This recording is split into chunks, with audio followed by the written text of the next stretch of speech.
une petite vidéo de révision sur les bases de la conjugaison en néerlandais.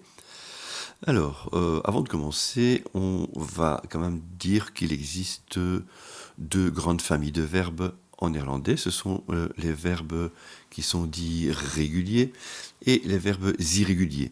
Pour les verbes irréguliers, il n'y a pas vraiment de méthode à étudier, c'est simplement savoir comment on doit conjuguer, comment il faut les écrire. Les deux grands verbes irréguliers que nous connaissons déjà, c'est les verbes hebben et zijn. Pour les autres verbes, l'autre famille des verbes, les verbes réguliers, là, il y a une méthode à appliquer. Et c'est ce que nous allons voir dans cette vidéo. Avant d'aller plus loin, il faut savoir que le néerlandais est une langue qui est assez phonétique, c'est-à-dire que on va en général écrire ce qu'on entend et on va prononcer ce qu'on lit. Il est important aussi de savoir que la différence de prononciation va surtout être remarquable sur les voyelles A, E, O et U. En fonction de la syllabe, si la syllabe est ouverte ou fermée, eh bien, les voyelles A, E, O, U vont se prononcer de différentes manières. Il y a deux prononciations pour le A, le O et le U, et même le E en a trois. Il pourra se prononcer E, se prononcer E ou se prononcer E. Alors, on va se concentrer sur la conjugaison de l'indicatif présent, ce qui nous permettra aussi de faire en même temps une petite révision sur les règles d'orthographe. Donc l'indicatif présent en néerlandais, c'est résumé par trois lettres, OTT, onvoltooid tegenwoordige tijd.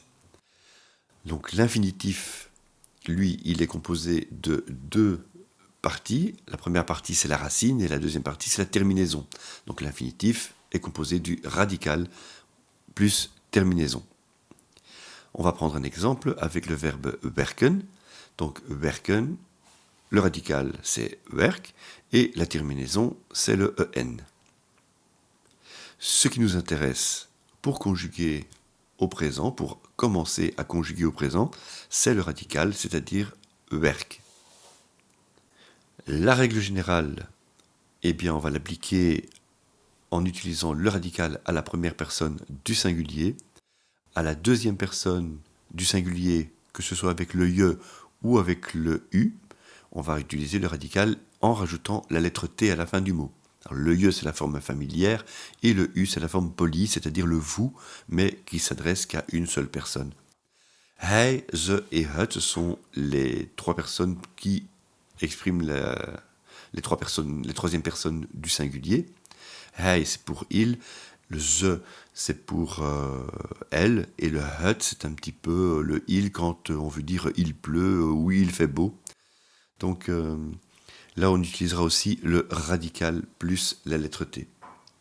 Et les trois personnes du pluriel, le we, nous, jullie, vous, mais pluriel, et le ze, le il ou elle au pluriel, on utilisera le radical plus en. Et pour les verbes simples, vous allez remarquer qu'on va exactement retrouver la forme que nous avions à l'infinitif. Donc on peut faire l'exercice ou faire la conjugaison du verbe werken. Donc ik, on utilise le radical, ça fait werk. Je werkt, u werkt, hij, ze, het werkt. Et les trois personnes du pluriel, we, jullie et ze, werken. Vous remarquez, si je prends mon petit crayon là, vous remarquez que les trois personnes ici du pluriel sont exactement les mêmes que l'infinitif que nous avions là. Première petite complication au présent, c'est lorsque nous allons enlever la terminaison, il est possible que certains mots changent de prononciation. C'est-à-dire que en néerlandais, on devrait normalement retrouver le même son dans le radical que nous avions à l'infinitif. Si nous avions un son, un A par exemple long à l'infinitif, on devrait retrouver le A long dans le radical. On peut prendre un exemple avec le verbe spelen. Si on applique la règle que nous venons de voir, on va retirer simplement le en et on va rester avec spell donc S-P-E-L, plus la terminaison, bon, on se dit, ça correspond, donc c'est bon. C'est pas tout à fait correct, car si nous travaillons en syllabes, spelen, on va le diviser en 2 syllabes.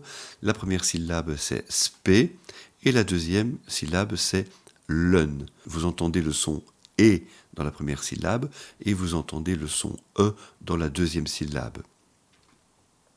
Spe, c'est une syllabe ouverte.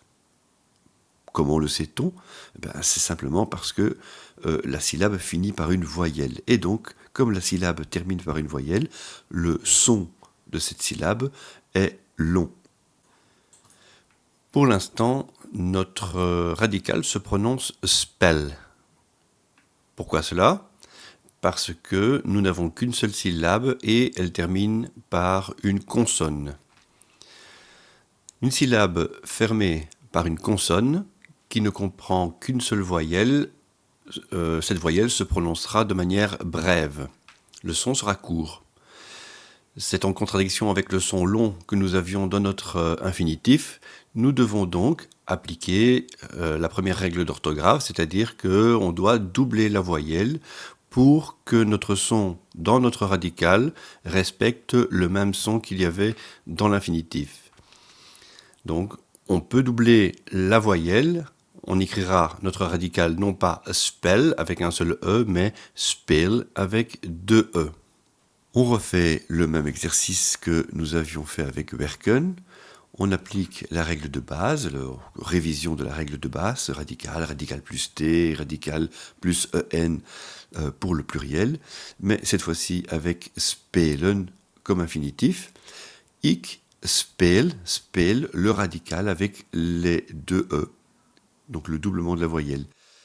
Je speelt, il faut simplement rajouter le T. U speelt, on rajoute le T, et ainsi de suite, comme nous avons fait avec werken. Et attention, lorsqu'on rajoute le EN au pluriel, on retombe sur la même forme que l'infinitif, c'est-à-dire un seul E entre le P et le L, puisqu'on rajoute le EN qu'on avait perdu. On retrouve la forme infinitive. Allons plus loin maintenant, avec une double consonne identique avant la terminaison. C'est-à-dire que nous allons par exemple avoir zwemmen. En divisant en syllabes, nous avons zwem, et puis men. Donc la première syllabe est une syllabe fermée, puisqu'elle finit par un M, et le E est simple, donc je dois le prononcer est. Mon radical, si j'appliquais la règle normale, c'est-à-dire j'enlève simplement le EN de la terminaison, il me reste zwem avec 2 M. Donc c'est bien une double consonne identique. Et ça, en néerlandais, ça ne marche pas. Donc, qu'est-ce qu'il faut faire ? La deuxième règle d'orthographe qui nous dit, attention, en néerlandais, un mot ne peut se terminer par 2 consonnes identiques. Donc, il nous suffit de retirer la dernière consonne, et il ne nous reste plus qu'une seule des 2 consonnes. Donc, notre radical s'écrira zwem. Même exercice de conjugaison. Voici la règle générale et la conjugaison de zwemmen. Alors, ik, le radical, c'était zwem avec un seul M. Je zwemt, u zwemt, hij, ze, het zwemt. Et pour le pluriel, attention, de nouveau, on va, en rajoutant la terminaison en, il faudra de nouveau redoubler la consonne, enfin il faudra redoubler le M ici dans l'exemple, parce que si nous avions écrit simplement zwem un, comme ça, eh bien en appliquant la règle des syllabes, on aura zwe, men, et le premier zwe, il devra se prononcer zwe, parce que c'est une syllabe ouverte. Une syllabe ouverte avec une seule voyelle, évidemment, c'est toujours long, donc ça, ce n'est pas bon. À côté des verbes qui terminent par en, il existe encore d'autres sortes de verbes, c'est-à-dire, comme par exemple gaan, staan, zien. Ces verbes-là sont un petit peu particuliers puisque il faut tenir compte de la terminaison an et surtout zien, il faut savoir qu'un i suivi d'un va toujours rester ensemble. Ces deux lettres, le i et le e, s'ils sont ensemble, ils vont devoir rester ensemble. On ne peut pas retirer le en, on doit retirer que le n. Donc les radicaux de ces verbes-là sont ga, sta et zi.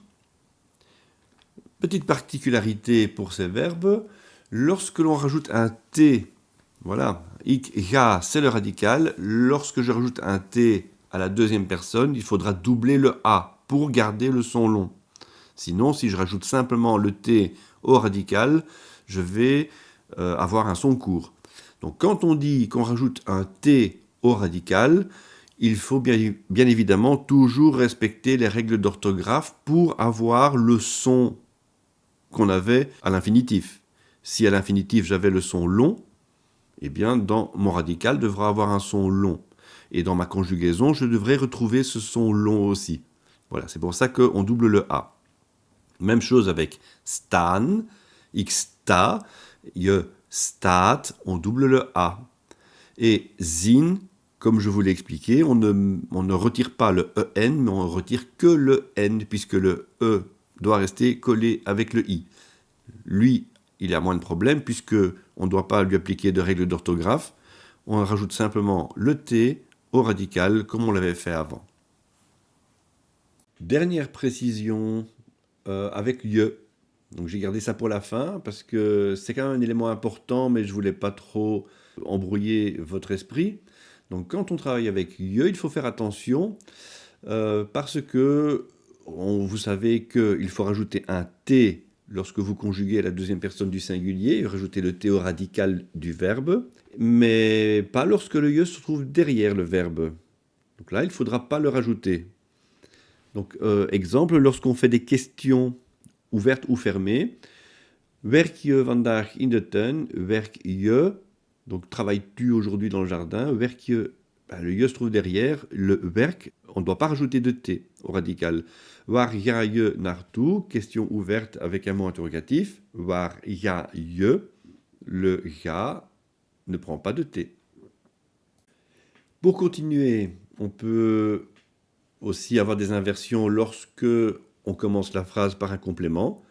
Vandaag, complément de temps. Donc vandaag speel je in de tuin. Remarquez que speel ne prend pas de t. Même chose pour om 8 uur. Donc on donne l'heure, c'est le complément de temps.